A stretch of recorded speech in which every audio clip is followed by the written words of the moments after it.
France 24's Philip Turrell from our International Affairs Desk, who's got his eyes squarely on the door of number 10 Downing Street. That is true, Francois. And this was only supposed to be a welcome back cocktail party, and it's turned into a welcome back what are we going to do next party, as the Cabinet is meeting basically to discuss how to treat those members within the Conservative Party who may join forces with the opposition tomorrow to vote against the Prime Minister to try to thwart him from leaving the EU on the 31st of October without a deal. Now, I'll be a bit more clear in all of that if you like.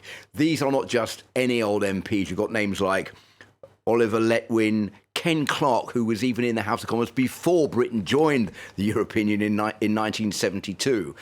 You have Dominic Grieve, you have David Gauke, the former Justice Secretary, you have Philip Hammond, the Chancellor of the Exchequer under Theresa May, and you may even have Theresa May herself, the former Prime Minister, who is very much against the idea of a no-deal Brexit. So what Boris Johnson is basically doing is saying, OK, if you decide to vote against me and try to stop me from leaving the EU on the 31st of October, not only will you lose your seat as a Conservative minister, a Conservative MP, but you will also be prevented from running in the upcoming election. So this is pretty serious stuff. But instead of making them think, OK, maybe we'll change our mind, it appears to be making them even more hard in their resolve not to follow the Prime Minister. So precipitating the makeover of the Conservative Party.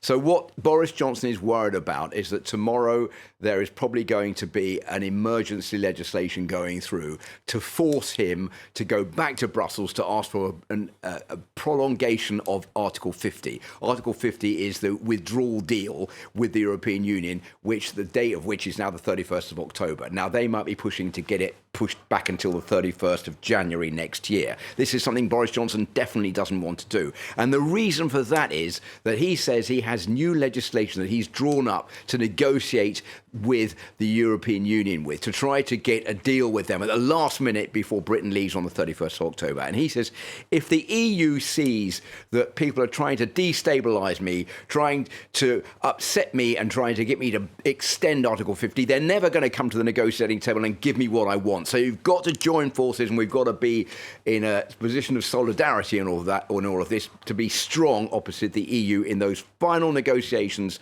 after the European summit, which is taking place in the middle of October. All right.